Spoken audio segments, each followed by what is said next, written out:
The shows are going fast and furious over here while everybody shelters in place, cowering from the dreaded COVID-19 virus. John Cullen, how are you?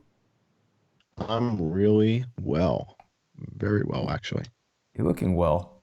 You're Yeah, looking very quite. sharp, very high Yeah, definition. relieved. I'm relieved. Walking around barefoot, no shirt on, wet. I'm not getting sick.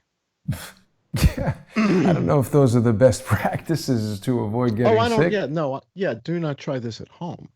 But yeah, I'm not worried about at all. I'm not worried. It's a nasty virus. I've had these nasty viruses. They are wicked. But yeah, I'm not worried. And yeah, there's a lot of information that is not being shared by the media. And the way the media has been manipulating the facts is almost criminal.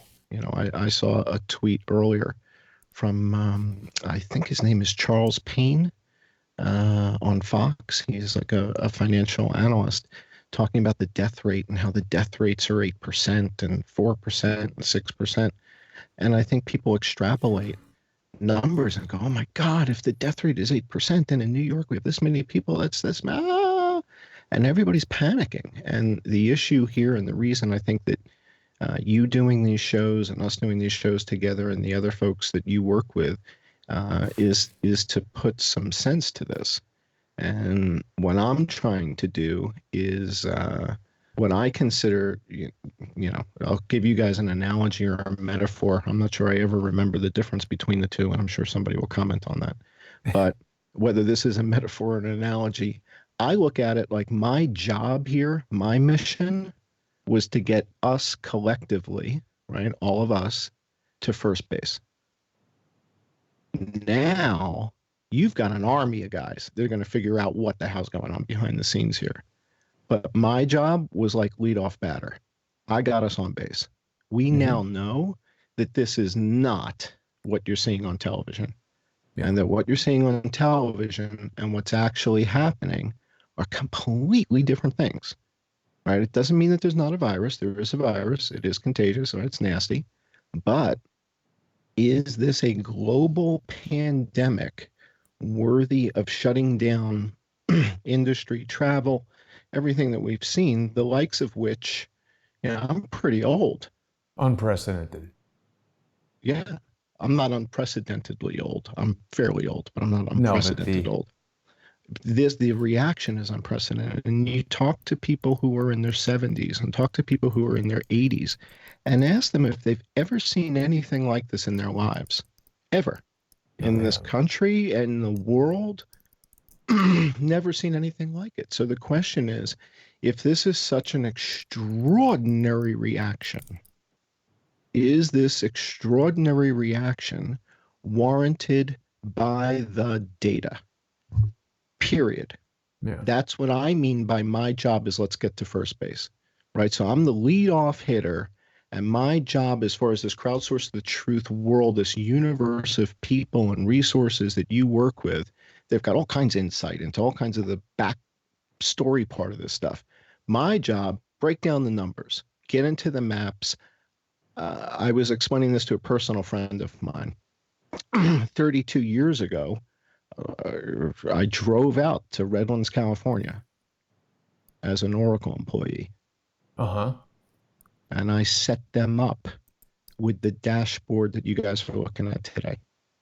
All right. So this geographic information system that, yeah. So that system that's being used by Johns Hopkins University, was set up by Johns Hopkins University to take feeds from the CDC and the World Health. And down in the bottom, it tells you where all the feeds are coming from in blue. In the bottom, it says CDC, World Health Organization, et cetera, et cetera, et cetera. Down in the bottom, yeah, yeah, yeah. It tells you where it's coming from. So those are the data feeds. And you can download the database and continue to archive it, right? So WHO, CDC, ECDC, NHC, DXY, 1.3 acres, World in Meters Info, and BNO. All right, so they're pulling all the data together into one database.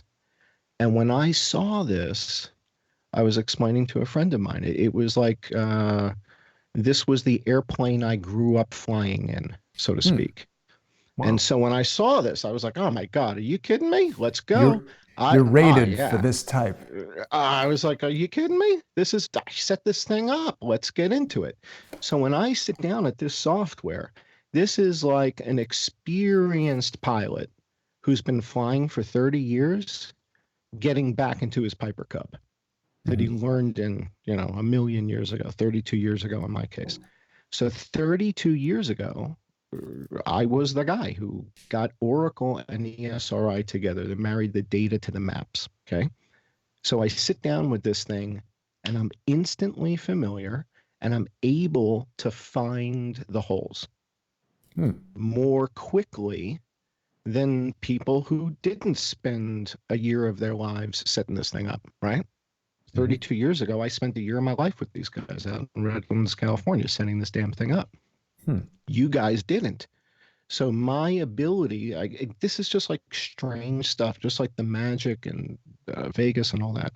My ability to quickly get into this thing, quickly get to the data, and quickly find the anomalies allowed me to figure out very quickly that the data, period, the data does not appear to support the definition. And maybe we just go to, Webster's or one of these What dictionaries. definition? What What do you is mean? what is of pandemic? What is a global Ah, pandemic? ah. What is the definition of this global pandemic that we're shutting Disney World and we're shutting the Apple stores and we're shutting Starbucks and you can't get any toilet paper and you can't buy any chicken? All You're right, pissed so that's about the because Apple Store and the Starbucks, I can tell. I'm using these as ridiculous examples of how this is an overreaction of epic proportion to Yeah, the extent that it can't be an accident. right. I agree. This is not an organic overreaction, Right. not based on the numbers. And that's what we're going to get into in the show today. So it says a Wikipedia pandemic is a tells us that disease. yeah, disease epidemic that has spread across a large region, for instance, multiple countries or worldwide, a widespread endemic disease with a stable number of infected people is not a pandemic. So, what does that mean? Can you read that last sentence again? A widespread endemic disease with a stable number of infected people is not a pandemic. So, I Okay. guess Are there any other definitions? Is there like a Webster's or an English UK Uh, well, the dictionary? definition for endemic with regard to disease is regularly found among particular people in a certain area. So I guess Yeah, that's not this. This is a novel virus, meaning it's never been seen before. That's what here's not when, oh, live yeah. So science. when you hear the term, so for those of you who keep hearing this term novel coronavirus, novel virus, what does that mean? New It means version. that it's the first time we're seeing it right now, this particular virus. So that's what they mean by novel. Okay. So Oh, it's like all right. when you're patenting something, you need a novel approach. It's got to be new or you can't patent Yeah. it. So, according to this, a pandemic is a global outbreak of a disease. There are many examples in history, the most recent being COVID-19. So, I don't know if you like the definition to use the thing that you're trying to define, but I think it just means a Typically not. disease that goes all over the place. All right. So they're calling the Zika virus outbreak that began in Brazil in 2014, made its way across the Caribbean and Latin America. That was an epidemic, as was the Because it Ebola was outbreak. localized to South America, I think. But Zika actually is endemic to Thailand, Cambodia, Vietnam, Malaysia, Burma. It's in the mosquitoes. It's endemic. It lives there, right? The Ebola outbreak was an epidemic in West Africa. The US has been experiencing an opioid epidemic. Hmm. COVID-19 began as an epidemic in China before making its way around the world and becoming a pandemic. But epidemics don't always become pandemics. For example, HIV was considered an epidemic in West Africa for decades before becoming a pandemic in the late 20th century. Okay. Hmm. So now it appears we've had global pandemics before. We've had the influenza, we had the avian flu, we had a number of them. And maybe this is a good time to pop open that deck I sent you because I've got this stuff in there, and this is actually in the first page or two. Sure. The big deck, the big one. Yeah. So we can keep coming back to this slide. This is a great graphic. I really like this one.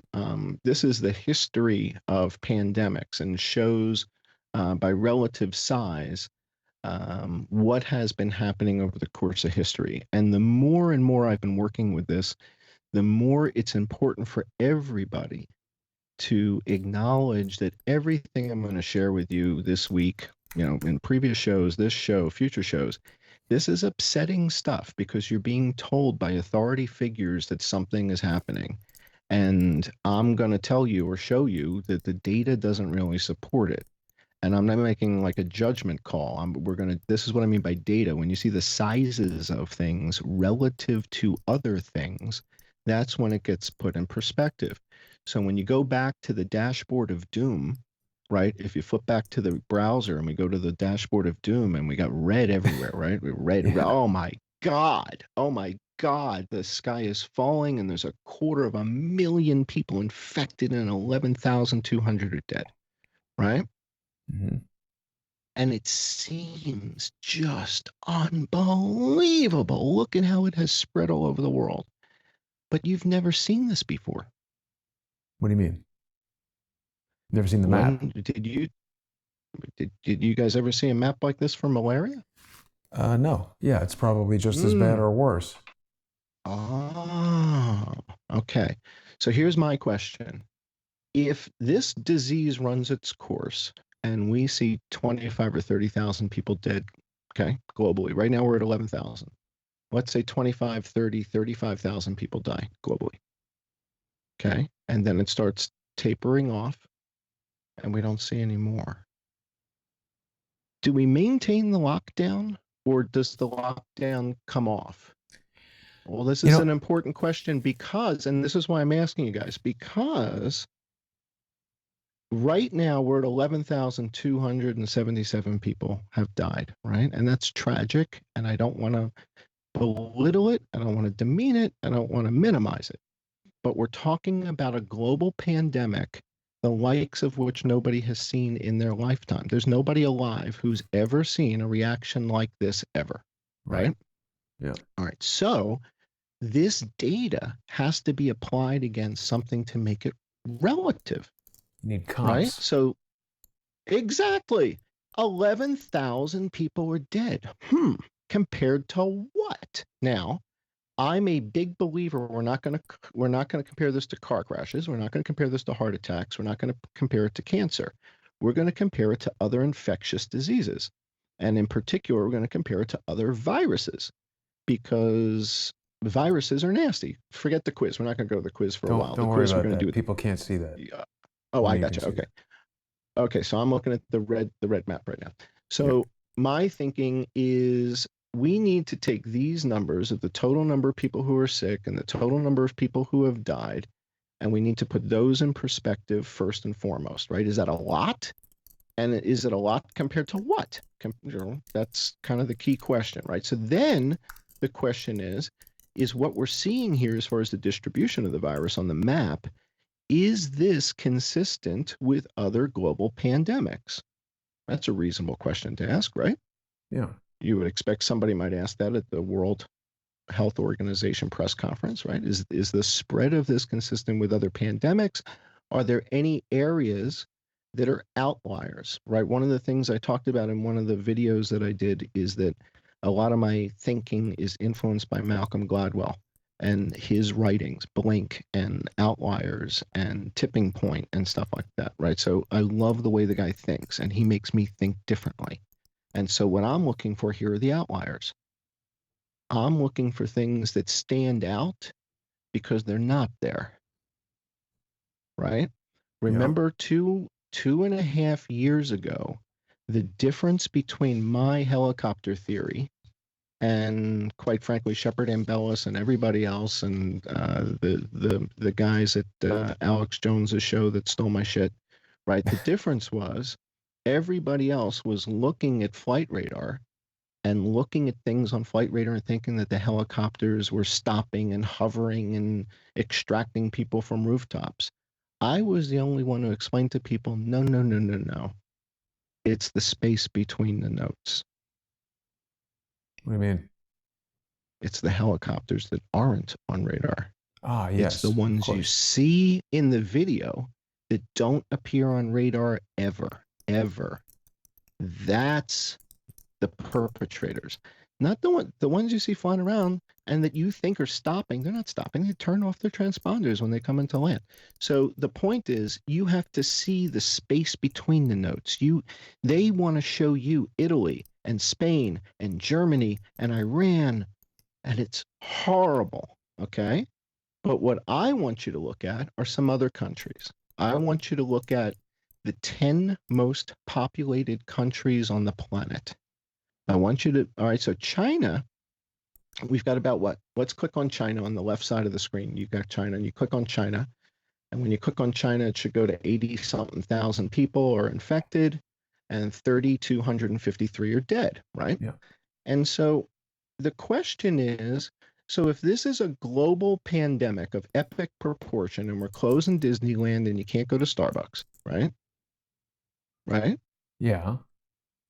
Then we got 3,250 people in China who are dead, and a bunch of those were in Wuhan, right? Yes. Well, okay. So if this is a global epidemic of epic proportion, we should have a ton of people dead in Beijing. We should have a ton of people dead in Shanghai. We should have a bunch of people dead in Hong Kong, Chongqing, Macau. Right. Yeah, you'd think. I mean, this is what occurred to me after our last show, John, is that you pointed out, and I think people can still see it here. Let me see if I can zoom in on it a bit.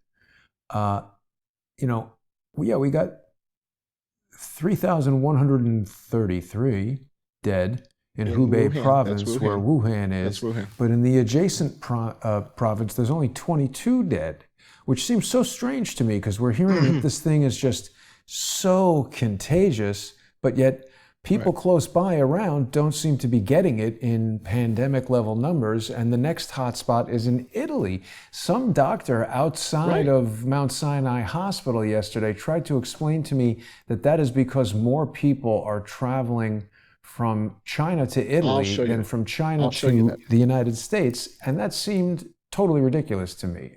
I'll show you. I'll show you some stuff that'll show you why it's in Italy. Okay. But before we get to Italy, the point here is if the virus began in China, if it started in Wuhan, China, and it's become a global epidemic of epic proportion, and they closed Disney World, and you can't walk around outside after 6 p.m. in Los Angeles. Okay. Is that true? We're on lockdown.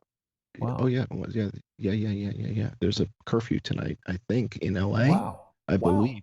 Anybody on the West Coast want to comment in Yeah, the I heard comments? that they had shut it down. Yeah. All right. So we're on. It's this is as close to martial law as you're going to get without it being called martial law. So the question is, if you're going to go to this extreme, well, then the numbers on this virus have got to be unbelievable. These numbers have to just blow away anything we've ever seen before in order to warrant this reaction. Is that a fair It should. assumption to make? Yeah. I mean, if I got in front of the Congress and I said to the Congress, you're going to give everybody $1,200 as long as they filed taxes. So people who didn't make enough money to file taxes, they don't get enough. They don't get anything. Right. So Well, if you make less than I got to stop you here, John, $24,000, because I can tell that yeah. you're ramping up, and we're almost out of time with the Oh preview. my God. Okay. Yeah. Okay. So you All need right. a So what do you want clock to or make sure something we over cover? there. Well, what we're going to do is we're going to have people who are sponsors of the show join us on patreon.com/IamJohnCullen, patreon.com/crowdsourcethetruth, or subscribestar.com/crowdsourcethetruth. There's also subscribestar.com/John Cullen.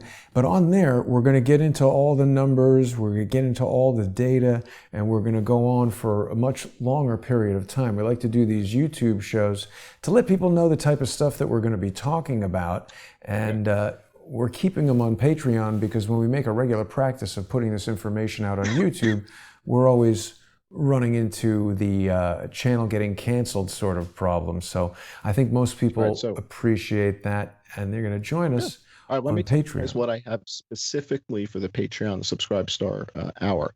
Sure. I have prepared for the audience kind of a questionnaire. I don't know if any of you guys have any interest in kind of walking around your local community, your mall, go out where people might be at the No, I supermarket don't with a think we clipboard. should encourage people to do that. The government is telling them to Uh, stay home. People got to do what they I'm choose. not encouraging anybody to do anything. I'm saying that Okay. it's a free country, and if you guys want to do this, I've prepared a bunch of questions Oh, that if you wanted to do it, and this, I'm going to share these in the Patreon only hour, right. and I'm going to post these questions to my Patreon page and the Subscribe Star page. So if you guys want to go out and ask people some basic questions to test their awareness about COVID, that's what I'm going to be sharing in that hour. Now, as we wrap this up, let's just spend 2 minutes on that other PDF deck I sent you, that really big one, and just scroll We through a got to couple go over pages to of the other show. You got frogs. to get a clock over Oh, there what time? because there's a certain amount of Okay, no time that I problem. need to start it All right, or it guys. Let me screws us tell you up. what we're going to see. You're going to see frogs. You're going to see bats. I went and got photos of the wet market in Samui Ooh, so that you guys get to see. You don't need to go to China. You want to see some, wow. And you know, the largest yeah, Chinese diaspora in the world, maybe you yeah. know, is in Thailand. So why There haven't you there go. been more cases in Thailand? We've heard doctors And tell us that it's Thailand. happening in Italy because all these Chinese leather workers went back to China for the new year and then went to Italy. I don't know why they wouldn't have done the same in Thailand. But John, we'll be over on Patreon and Subscribestar to get into more details here. I hope that people will Yeah, join great us show tonight. there. It's going to be a great Big show show. tonight. Got to Oh my thank God, we got so much stuff. Yeah. Got to thank all the generous Patreon and Subscribestar sponsors that make the show possible. And we look forward to seeing everybody there. Thanks for joining us.